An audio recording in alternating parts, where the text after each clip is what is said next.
Neto, agora a gente vai ver uma matéria, porque o Danilo, esse ano é ano importante, né, eleitoral. Ah, sim. Serão eleitos aí prefeitos e vereadores, né? Verdade. De todo o Brasil. E aqui em Piracicaba foi inaugurada uma nova sede, né, dos cartórios eleitorais. Muito importante num ano como esse. E aqui em Piracicaba, quem lembra da antiga sede do cartório, né, ficava na São José. Eu acho que é São José, se eu não me engano, na São José. E agora é o novo endereço, Vamos acompanhar a matéria do Danilo Teles. Vai. Aqui é uma grande vitória, né, dos cartórios eleitorais de Piracicaba. Nós atendemos 4 municípios, que são Piracicaba, Rio das Pedras, Saltinho e Charqueada. E pela primeira vez na história da Justiça Eleitoral de Piracicaba, as urnas eletrônicas estão no mesmo prédio do administrativo. Então isso vai facilitar demais o nosso trabalho. Antes a gente precisava ficar se deslocando de um prédio para outro. Então vai facilitar muito tudo aqui no prédio novo. Esse prédio é alugado, é um projeto do Tribunal Regional Eleitoral de São Paulo de assumir os cartórios do interior. Então, a partir desse momento, é o Tribunal Eleitoral que custeia as despesas aqui. A nossa mudança foi na semana do dia 13 de junho e a partir do dia 7 de junho nós já estávamos prontos para atender os eleitores e já estamos atendendo. É que a inauguração oficial foi hoje com a presença do presidente. O prédio aqui é mais moderno, tem acessibilidade, é mais fácil para o eleitor? Sim, muito mais fácil para o eleitor, porque pensando que ele está numa das avenidas mais importantes da cidade, que é na Avenida Armando Salles, fazendo esquina com a Gomes Carneiro, pertinho do teatro, né? E além disso ele é um prédio totalmente acessível. O nosso prédio lá ele não era acessível, então não tinha banheiro para o público, tinha, mas era no segundo andar, então não era acessível. A entrada dos cadeirantes tinha que ser pela garagem. Esse aqui é um prédio todo pensado, todo o layout dele foi pensado para que fosse acessível e um prédio muito adequado aos eleitores, com uma facilidade para chegar perto do terminal, localizado no centro de Piracicaba. Então tudo foi muito bem pensado pelo tribunal. É justamente a acessibilidade que motivou a mudança de várias sessões eleitorais. Isso, exatamente. Até o tribunal ele tem esse projeto, tem algumas escolas de votação pensando, inclusive na acessibilidade do modo geral, né? Algumas escolas de votação vão deixar de ser locais de votação porque não são acessíveis e aí nós vamos reorganizando esses eleitores. Então é todo um pensamento grande do tribunal nesse sentido. Para esse ano, o senhor espera alguma novidade, expectativa para as eleições em Piracicaba esse ano? Olha, eu tive à frente da Justiça Eleitoral em várias oportunidades em Piracicaba. Tocamos aí várias eleições e nós nunca tivemos uma eleição que tenha sido comprometida por algum comportamento inadequado de quem quer que seja.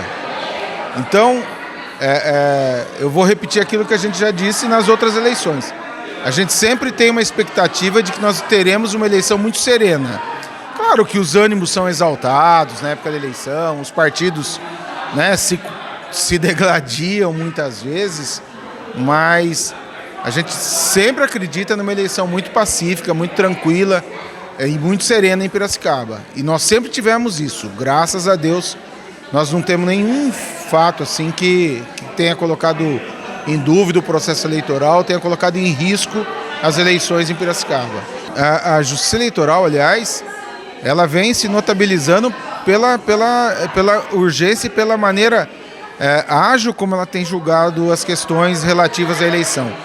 Repare que nada tem ficado para depois, né? Os juízes eleitorais aqui também estão sempre muito atentos e acompanhando muito em cima dos acontecimentos. Então, as ações que entram têm resposta muito rápida. E eu acredito que essa vai ser a tônica de toda a eleição. É extremamente importante que os outros órgãos dê o suporte necessário para a eleição. A eleição não é possível fazer só com os funcionários do cartório eleitoral, né? Haja visto o número de mesários, que é imenso, né? Mas nós temos todo um trabalho de logística que é feito antes das eleições e durante as eleições. Aliás, depois das eleições também, né? Porque você tem deslocamento de urna, você tem fiscalização, você tem o carregamento das urnas, você tem toda uma série de aparatos que devem ser produzidos para que a eleição tenha um transcurso tranquilo, né? Então, eleição, isso é uma verdade, não é possível fazer só com a Justiça Eleitoral. Nós dependemos exclusivamente do trabalho da Justiça Eleitoral em parceria com os demais órgãos e instituições que compõem todo o ciclo, né, que vai gerar aí esse fruto positivo durante o pleito. Doutor, as denúncias são importantes, né? O Pardal já faz um tempo que funciona. Ele vai ser mais uma ferramenta ali para agilizar as denúncias? Eu acredito que sim. Haja vista que algumas decisões já foram tomadas, né? O doutor Maurício, o doutor Barrichello, que estão à frente do processo aqui, o doutor Dalton também. Eu acredito que todos esses recursos são muito bem-vindos. Fake news já não é uma novidade, porque nós enfrentamos isso desde 2018. O que muito se especula é o mau uso da inteligência artificial. Então, em todos os locais que eu tenho ido, nas reportagens que eu tenho sido entrevistado, eu digo que a inteligência artificial é algo criado pelo ser humano e ela veio para beneficiar aos humanos e não para nos atrapalhar. Então, alguém pode eventualmente fazer um mau uso dela, colocando na boca de alguém algo que ela não disse. Então, nós temos alguns casos isolados. Mas, por exemplo, tivemos eleições agora em a maior democracia do mundo, que foi a Índia. E nós não soubemos de uma interferência direta da inteligência artificial.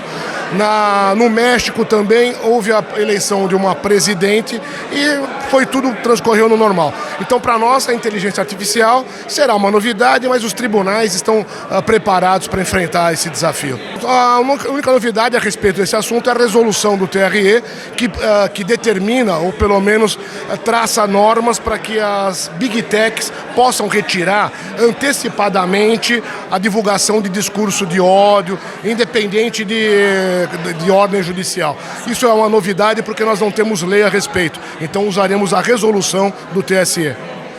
Fake news com relação à segurança das urnas eletrônicas é uma preocupação?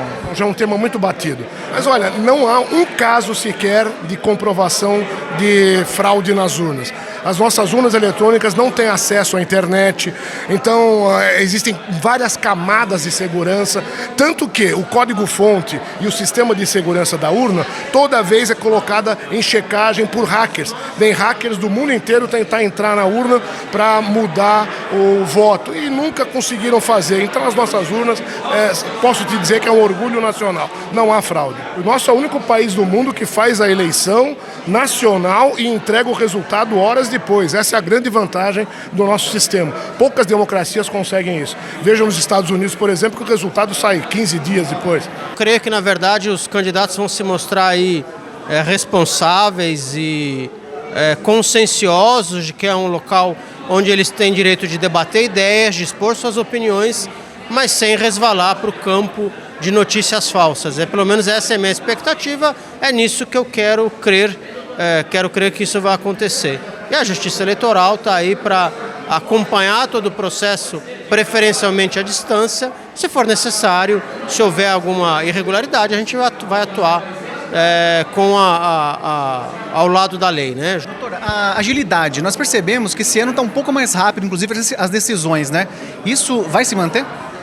A ideia nossa é que as decisões sejam tomadas o mais rápido possível, porque o eleitor ele tem direito, e o próprio candidato ou pré-candidato, a saber se o que ele está fazendo está certo ou está errado.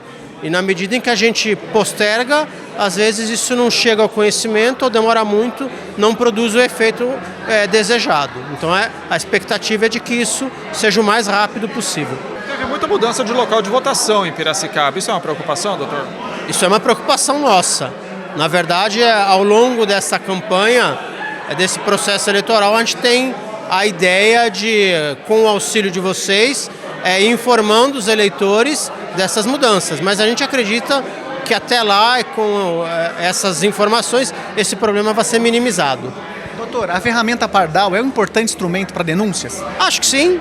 Acho que o cidadão ele tem o eleitor, que é o principal ator dessa eleição, ele tem o direito de participar desse jogo, da eleição, e aí trazer ao nosso conhecimento eventual irregularidade que aos olhos dele esteja acontecendo. Isso eventualmente vai ser submetido à nossa análise e aí conferida a defesa ao candidato no que tiver eventualmente, no que for por nós em um primeiro momento, entendido como irregular.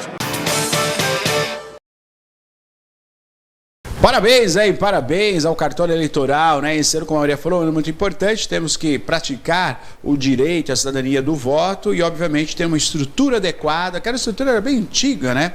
Uma estrutura adequada, né? Com as salas amplas para toda a equipe trabalhar. É importantíssimo. Parabéns aí ao cartório eleitoral aqui da cidade de Piracicaba.